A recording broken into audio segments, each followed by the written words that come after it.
The hydraulic grade line looking thing on it.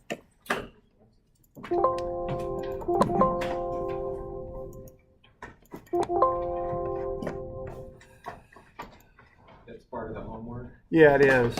Now, the homework that I signed, this stuff will be due Monday, this next run at it, chapter 10, right? Now, the one reason I gave you that homework back so quick is you can use your answer to one of those problems for one of the other problems in chapter 10. So what I just handed back to you was chapter 9. If you look at 9.5, it's the same setup as you've got on 10. There was a problem in chapter 10 that uses that setup, okay? And so you can use your velocity answers off of 9 to do the problem on 10. It's 10.5. So you can use your answers to 9.5 to help you do 10.5, because they're the same flow, same pipe, same everything. So rather than having to calc all the velocities again, you can just use your answers to 9.5 to do 10.5. Okay. So just reference it. Okay. You good with that? Doing all right? All right. All right, so let's just spend a little bit of time on this this one that we were looking at. This guy here, this one. So, all right, so what we're doing with this is we're trying to size the pipes, and we want to get in the cheapest set of pipes that we can that'll work.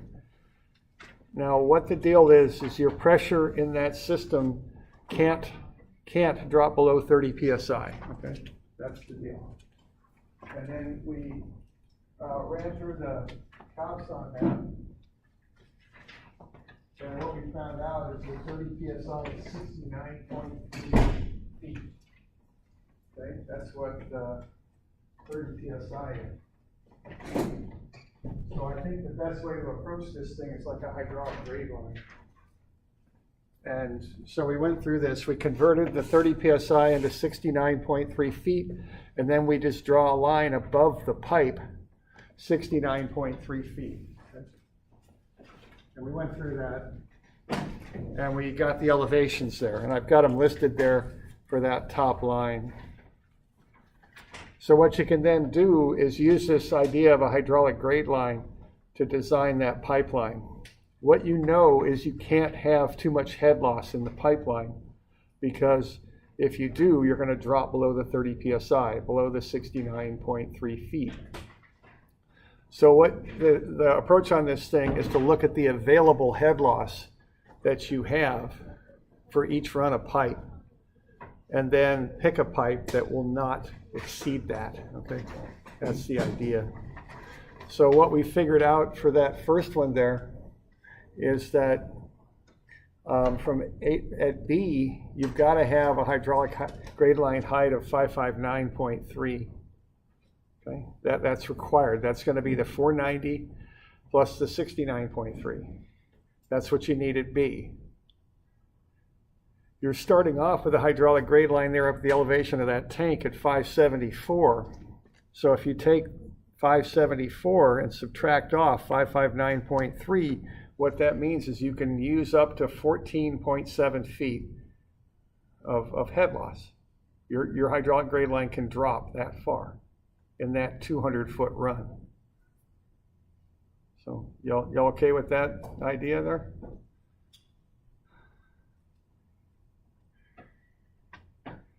All right. So you can drop as low as 559.3 at point B and still have 30 psi in the pipe.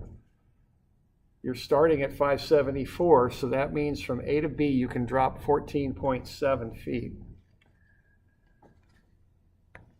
Now you got 200 feet of pipe, so that means you can drop 7.35 feet per 100 feet of pipe. Okay. So you go on up and look at your chart up here that I've got bracketed in. The 12-inch pipe would work because it only has 5 feet of head loss per 100 feet. The 10-inch pipe won't because it's got too much head loss. It's got 8 feet. And of course, anything smaller than 10 won't work either because you're going to get more and more head loss as you get into smaller and smaller pipe. So you've got to use 12-inch pipe there, okay? Now the one little kind of trick on this, or trick isn't quite the right word, but the thing to understand is you look at your available head for each run of the pipe, of that system. So here, if you use 12-inch pipe, you're going to drop 10 feet. That'll get you at 564. So for your next run, you're at 564 at point B. And then you're going to go to point C where you've got an elevation of 529.3. Okay? So now you can just do the same trick again. That one's only 100 foot long, and you can figure out what kind of pipes you could put in there. Okay? That would work. That wouldn't have too much head loss. And then do the same trick or the same thing from C to D. Now there's different combinations of pipes you could use. So just don't go with the cheapest one in each run, perhaps. You might want to look at it. I mean, maybe it's better to have a more expensive run from B to C, because that will allow you to use a less expensive pipe from C to D. You know, you just don't know. Just try and come up with a combination that'll get you the cheapest result using that cost per foot that you've got on there, okay?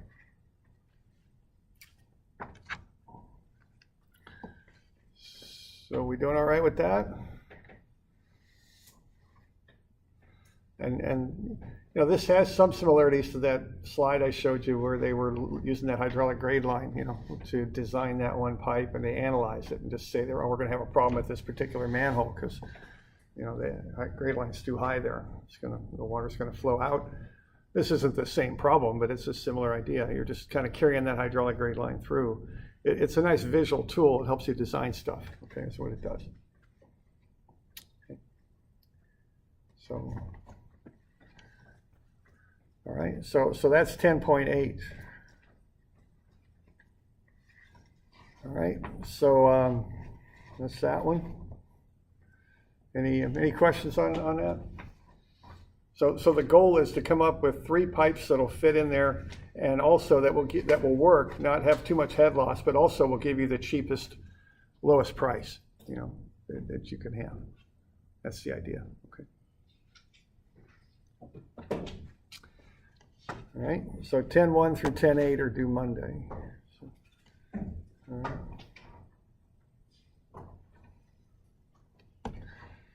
All right, 10.6, I just want you to draw hydraulic grade lines, so just do the calculations there on those pressures. 10.7, sketch a hydraulic grade line. What would the hydraulic grade line look if the valve were open? And what would it look like if it were shut? There's no numbers on that, just draw a sketch to show what the hydraulic grade line would look like in those different cases. Open and shut, okay?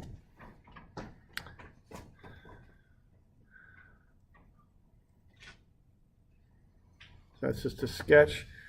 10.5, you know, this is a fair amount of work, I know, so just use the answer from 9.5, okay? That's why I gave that back to you so quick, so you'd have it. So you can use 9.5 when you do 10.5, okay? And just use your answers to 9.5 to do that. Okay.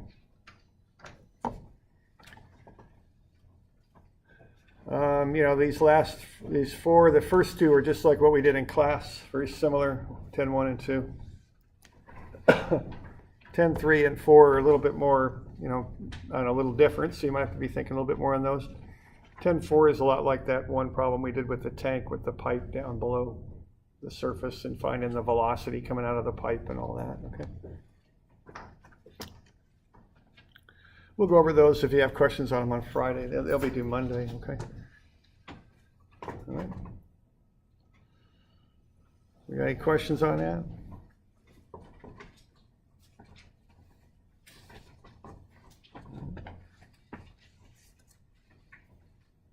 Okay. All right. Well, on to the next one then. Okay, now what I've been telling you here is that, you know, I've been telling you the head loss is such and such, so, you know, do the calculations based on that. let's now figure out how to find head loss for different conditions, okay?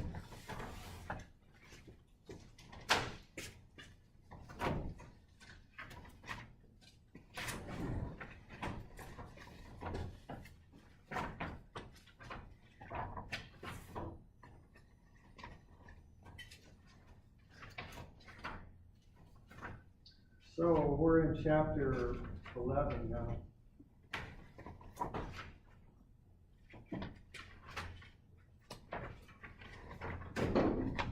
We're on page 107 maybe, I'm not sure. I think it's 107.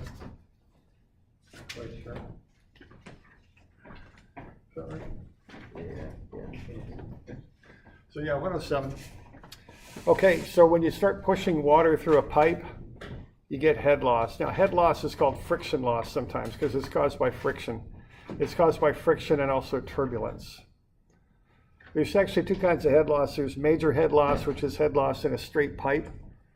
Minor head loss is the head loss you get in fittings when you push water through a valve or through a T or something like that, okay? So they're calculated differently. They're both head loss. They're just calculated a little differently. All right, so the things that make head loss occur are a rough pipe. So if you've got an old galvanized iron pipe with a bunch of rust and stuff in it, that's gonna have more head loss than a nice smooth plastic pipe. The longer the pipe, the more head loss you got.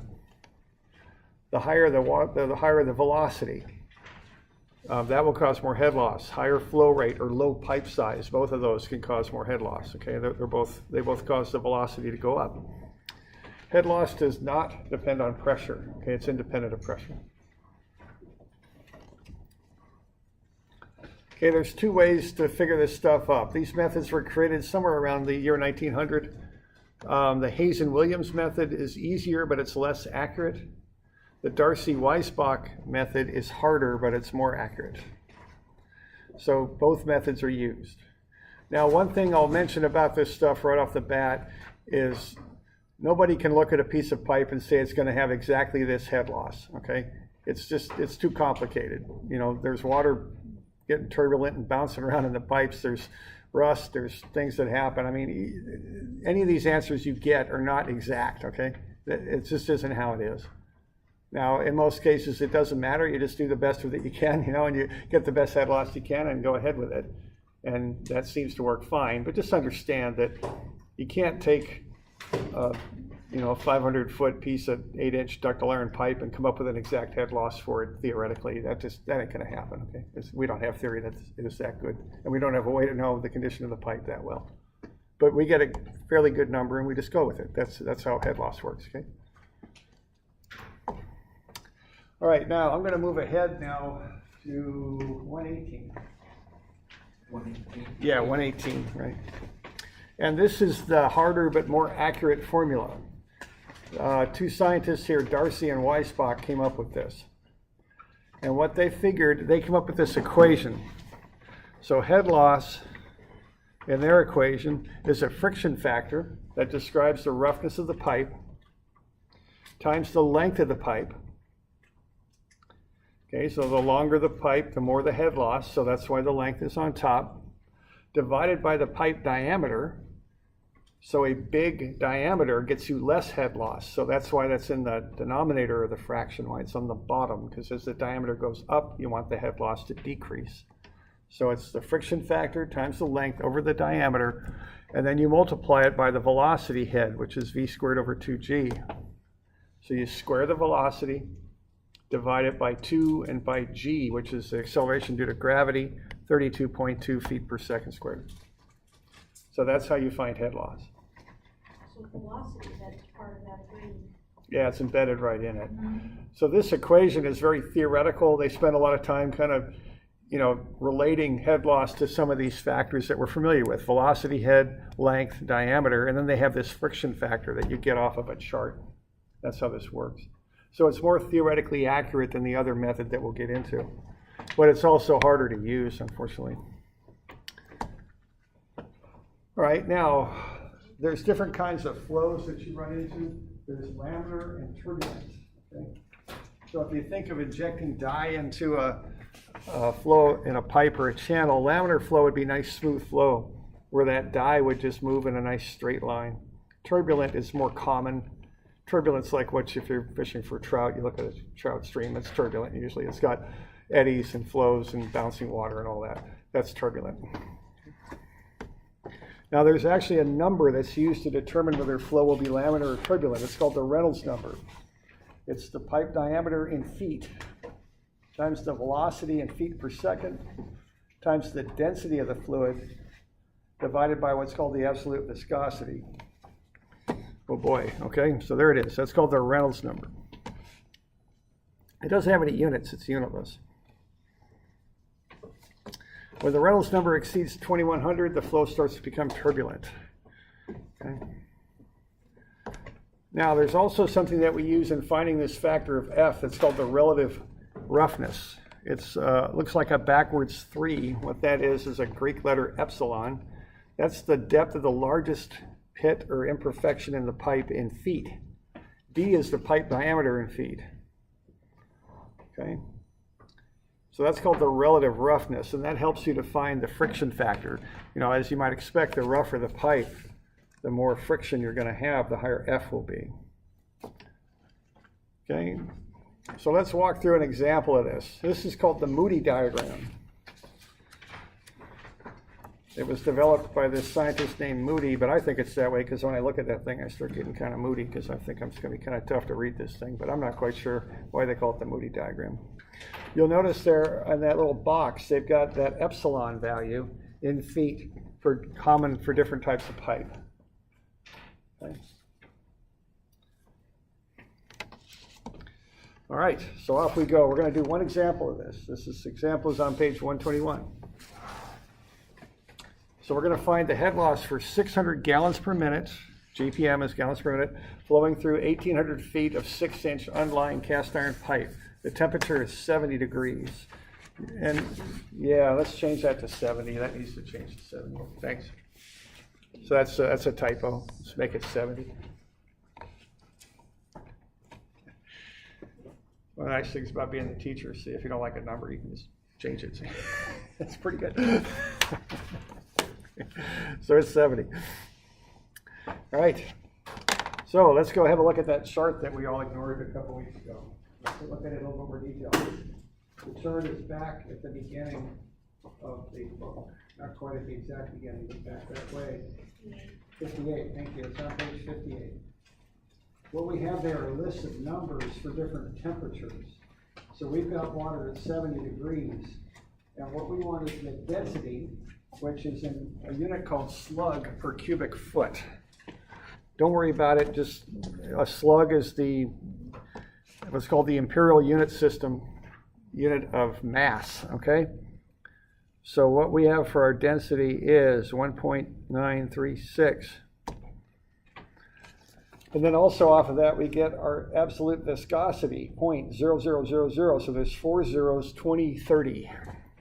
And I'm just pulling that off the chart on page 58. And where was that last part? It's right across from 70 degrees. Yeah, it's right on the chart. So we're doing the density and then the viscosity. Okay.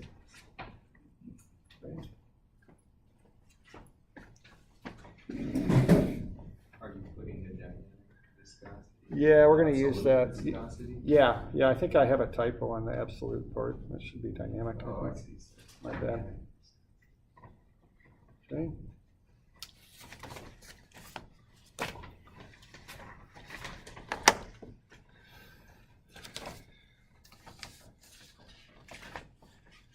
We good with that? So we write those two things down. So what we got here, we've got the viscosity is 0.40, 2030. And the density is 1.936 slugs per cubic foot.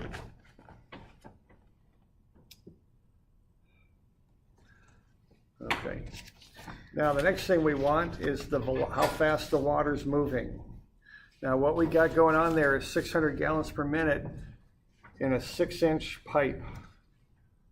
So what we've learned how to do is to convert the gallons per minute into cubic feet per second, find the area of a 6-inch pipe in square feet and divide it out. And that's a lot of work. And then, so you have to convert gallons per minute into cubic feet per second, find the area of a 6-inch unlined cast iron pipe. 6 inch would be half a foot. So you'd use the half a foot diameter, quarter of a foot radius to find that area and then divide it out. Okay, now it just so happens, if you look on page, I think it's 108 is what, is it? I think it's page 108. What we have there, we're getting ahead of ourselves just a little bit, but this is a very handy little chart. So if you look on page 108, look under 6-inch pipe and 600 gallons per minute. And based on that, I think you can tell what the velocity is. Because all the velocity depends on is pipe size and flow rate. And that's already in gallons per minute. No conversions needed. So what's the velocity for 600 gallons per minute in a 6-inch pipe? Pray tell. 6.81? Yeah, okay. So that's a good one. That's a nice little handy chart there, eh? Because it saves a whole lot of messing around doing the Q, V equals Q over A. If you got Q in gallons per minute, and if you've got the pipe size, this will do all that for you, okay? So that's a good thing to know about, that's there. How much? 6.81. There's two numbers there. One's for head loss, the other's for velocity. And So 1,800 feet? no, it's just velocity. Velocity we're doing. So 600 gallons per minute. And then, Oh, 600. yeah, this is gallons per minute. It's not like, it's well, okay. So just be aware of that. See, that can save you an awful lot of work if you ever need it there. You can get velocities really quick without having to go through that whole, that whole 9 yards of doing all the Q, V is Q over A.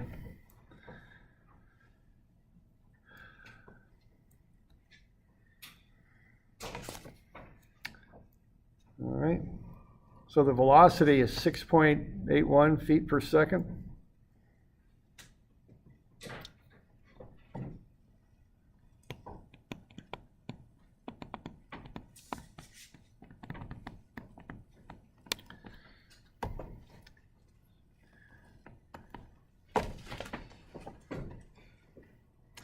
All right, let's find the Reynolds number then.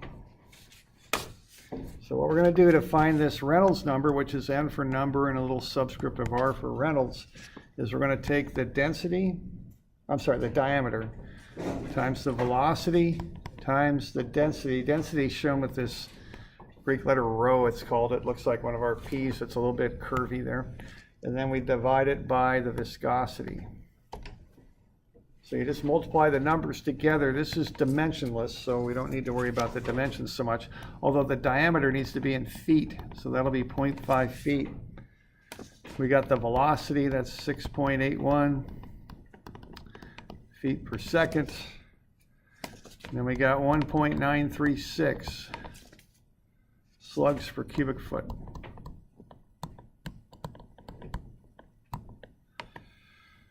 And then we divide it by the viscosity, 0.12340, 2030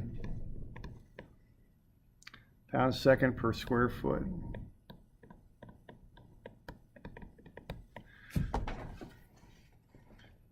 Okay, so as long as everything's in feet, seconds, slugs, and pounds, that'll all work out.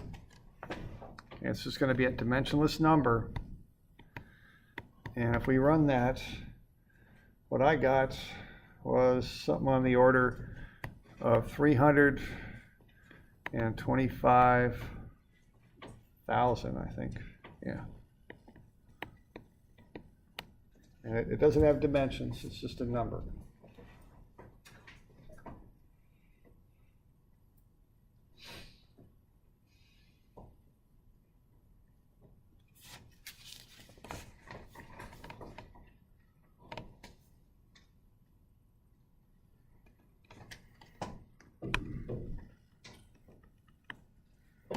Okay with that?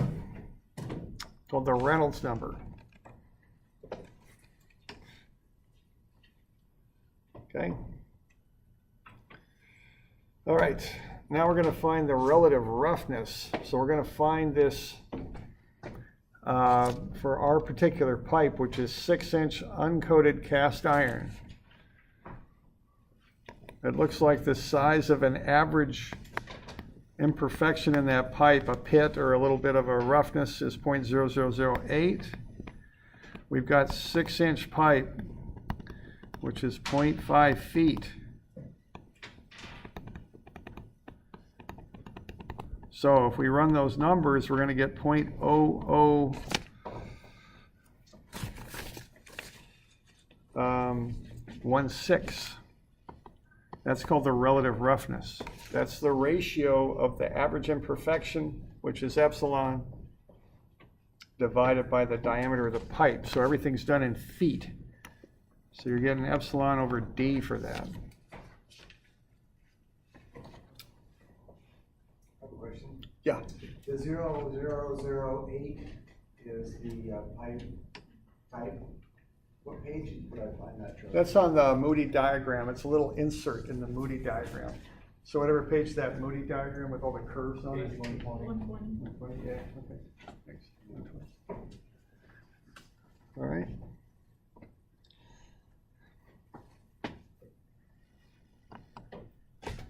Yeah, question there. Yeah, so it says uncoated, and the volume you have on the board is, oh, sorry. Yeah, okay. So, yeah, the uncoated is the old stuff. That's what they were putting in. That's kind of the old gray cast iron, you call it. There's still some of it in the ground. It's the old cast iron water pipe. What replaced that is ductile iron, the black ductile iron. It's got magnesium added to the iron. It makes it a little bit more flexible so it doesn't crack and shatter like cast well. And also they put a mortar lining on the inside of that stuff. They kind of spin a real fine mortar on the inside. Keeps it smooth for a long period of time. So we're talking about the older gray cast is what we're talking about here. Which a lot of that stuff's been in the ground 100 years, still working and all that, so. All right. They'll have one break in the middle of the city and open up a 20-foot wide, 40-foot Yeah. sinkhole. Yeah, that can get kind of exciting. That happened in Salem. It flooded downtown. It was quite a few years ago, but and ductile is kind of brittle, so it'll when it'll crack, it can break pretty catastrophically. I guess that's the term for it. So I guess the moral of that story is if you're going to work for a water utility, you probably want to know where your valves are before that happens, not after. And you probably want to be on really good terms with the street paving crew, because what does the street paving crew like to do to your valve boxes? Pave them up, yep, pave right over them. Okay, so when these get along, and you want to have a good mapping system to know where all those valves are at, because when that stuff happens, it happens fast, and you don't want to be looking at maps trying to figure out what the heck to do. You want to get out there and just do it. Okay. And that's, they're doing a lot of that with GIS now, right? They get people out there with a GPS, and they'll lock in the locations of those valves, and they'll make a whole map of your system and have that stuff located so you know where to go. All right. Yeah, GPS, it depends where you're at, but there can be real errors with it for sure. I don't know depth. Yeah.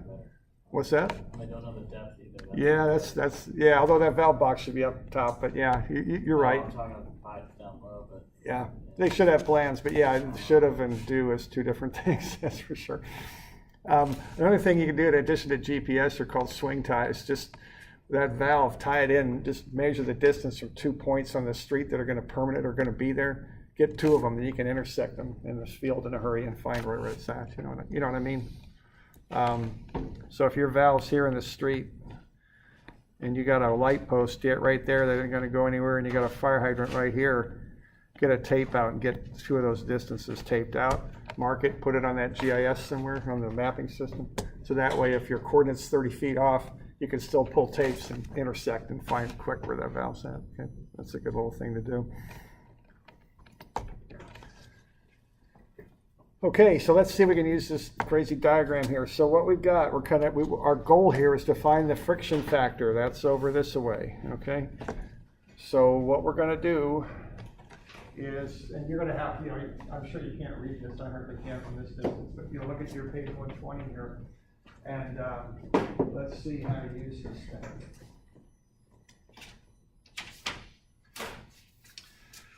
So we want to find our Reynolds number. So we got 325,000 or thereabouts. Now, what 325,000 is, we got to go into scientific notation. That's 3.25 times 10 to the 5th. That's what that is.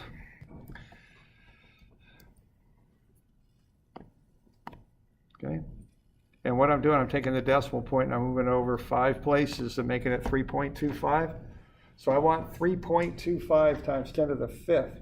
So I'm going to go find 10 to the 5th and then find 3 and then estimate 3.25. I'm going to draw a straight line up.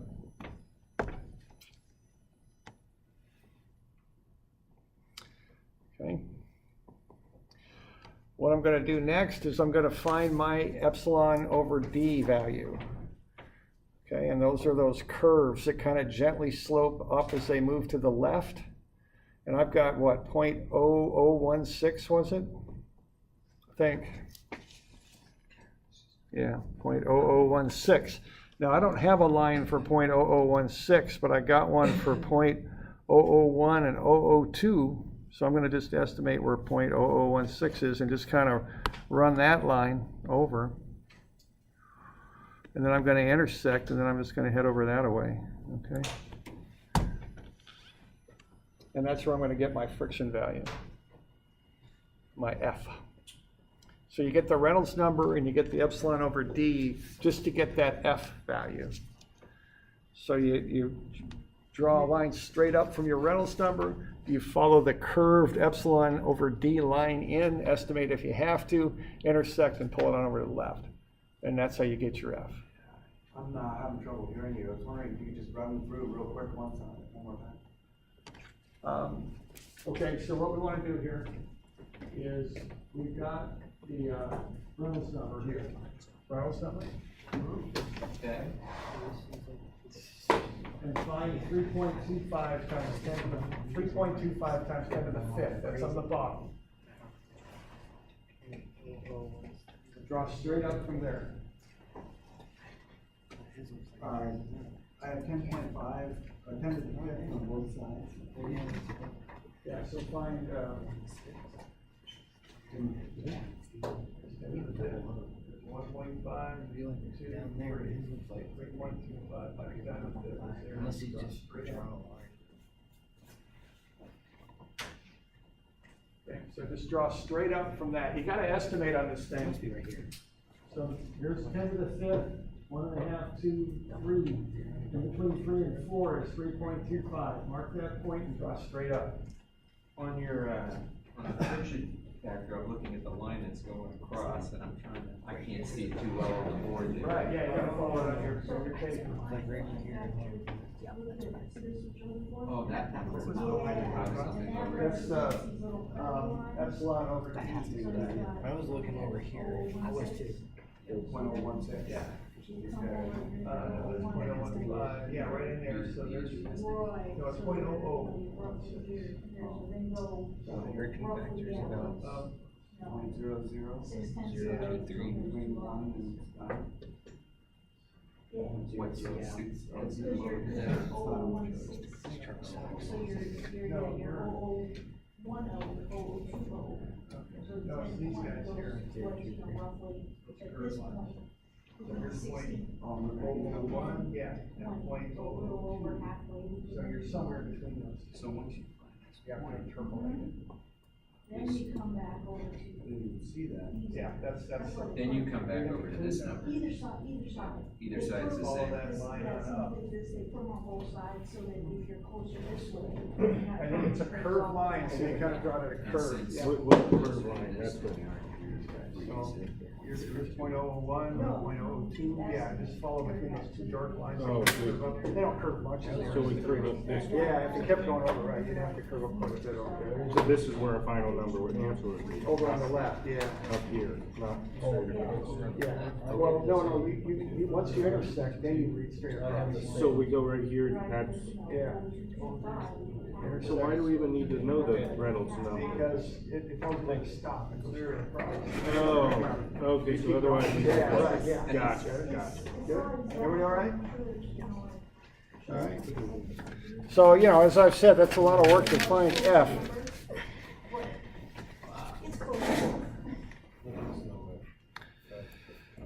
And that's 0.023 is what I got for F.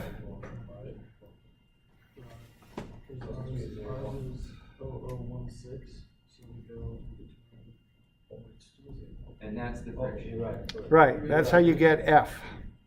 What's this F? F is the friction factor. It's about, I got about 0.023 is what I called it.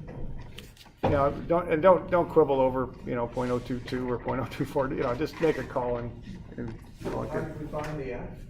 We read over to the left. Where's those there? Oh, so it's, it just is the line extended over there? Yeah, either direction. We kind of guessed. Yeah. Yeah. So 0.023? Termite over here throwing around too much anymore. Yeah, I know. Oh, it's this one, we don't. That's what I was looking at. Yep. That was. So there you go. So now we can plug into this formula. So if we want the head loss for this pipe, this 600 gallons per minute flowing in 1,800 feet of 6-inch unlined cast iron, what we do is we plug in the F, 0.023. We multiply that by the length of the pipe, 1,800 feet, by the velocity squared.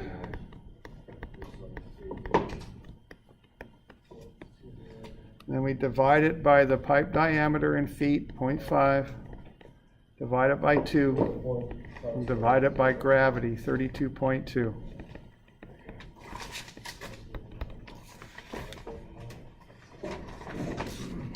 And when I did that, I got about 59.6 feet. So that's how much head loss you'd expect to have in this pipe.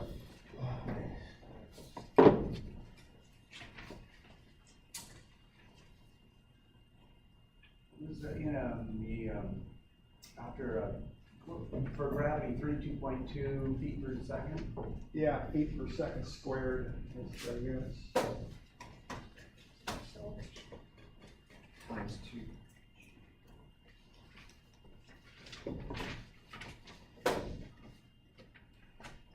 Now, that's a good bit of messing around there, isn't it?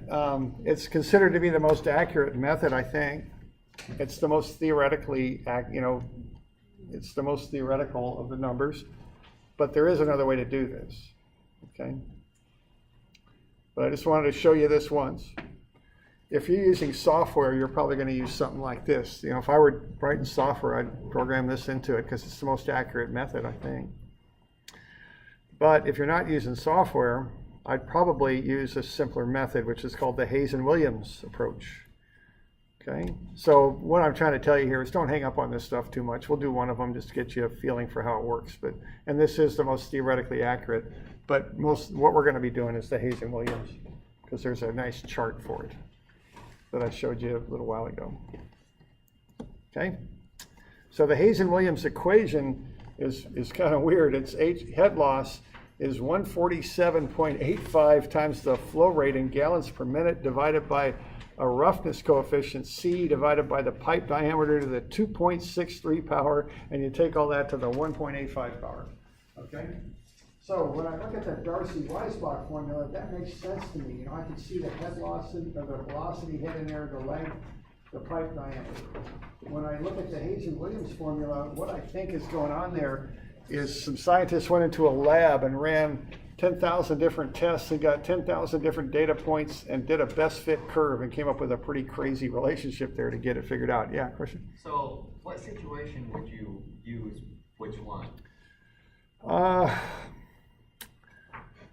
If I'm doing it by hand, I generally use Hayes and Williams. Okay. I mean, that's generally normally when people do stuff by hand, that's what they do. I would use Darcy Weisbach if I really wanted to get the best possible answer I could. But frankly, any of these answers I get, I take them with a grain of salt because you're simplifying complicated pipes, what's going on inside of a pipe, and you're turning it into one single number. And I don't know if that's pretty hard to do, I think. I don't trust this stuff 100%. It's roughly what it's going to be, and I'll design based on it. But That's why you over-design. yeah, right. Okay. Now, this is a really weird equation, and I don't like using this equation, but the nice thing is there's a chart, okay, and that's on page 108. And the chart is very straightforward. You have a C value for the chart. The charts typically are C100. It's hard to find charts for C not equal to 100. But if you got a C100, you just look it up on the chart. That's all you got to do. You don't have to do any of these calculations that we just went through. So if you got 400 gallons per minute flowing in a 6-inch pipe and C is 100, what's the head loss there? And that chart's built in head loss per 100 feet of pipe. So if you got C100, which is what our chart's for, and you got 400 gallons per minute flowing in a 6-inch pipe, how much head loss you got on page 108? Yeah.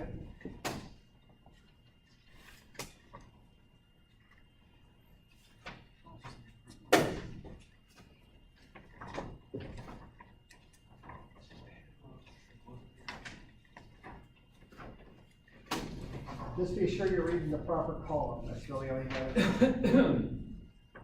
So 400 gallons per minute, 6-inch pipe.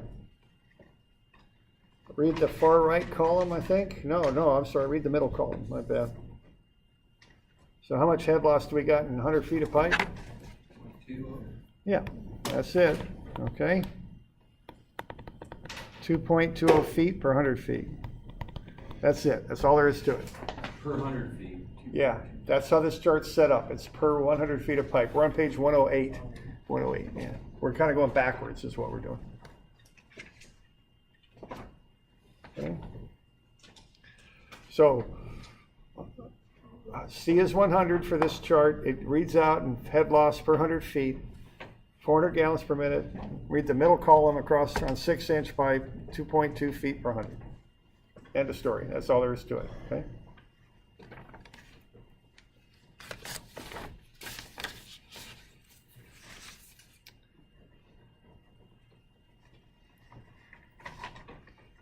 All right, now, what do you suppose happens if we've got 300 feet of that pipe?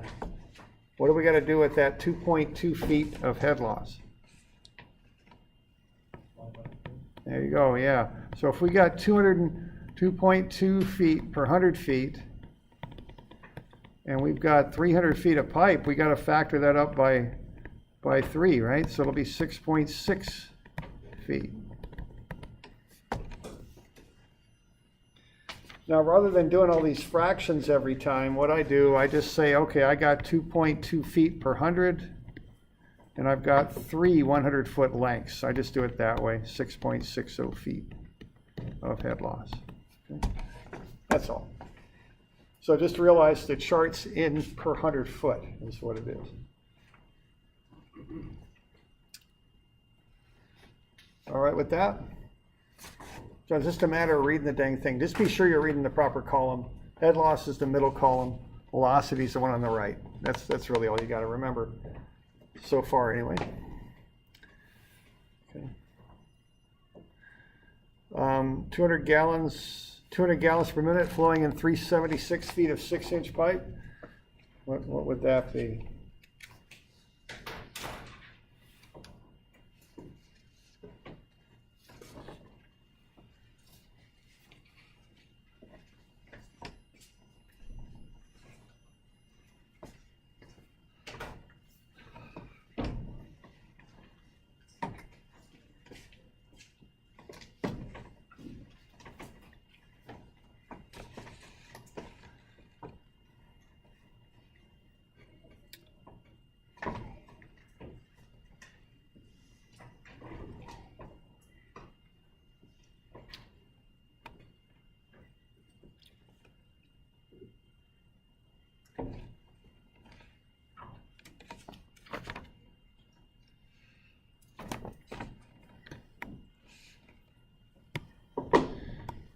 You all right on the charts there? I'm getting 0.61 feet off the chart, but that's per 100. Okay, that's how the chart's set up. I got 3.76 100-foot lengths. So when I put that together, I get 2.29 feet, or 2.29. Okay.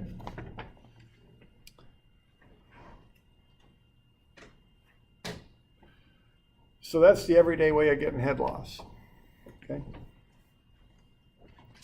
Now there's a few little, yeah, it's a little less complicated. You're right, a little less accurate too, but you can usually live with that. And this will get a little bit more complicated, but you know, it's simpler. This is definitely the way to go. All right.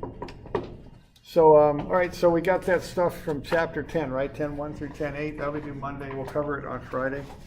All right. Yeah, hang on just a second. Just hang on just a second.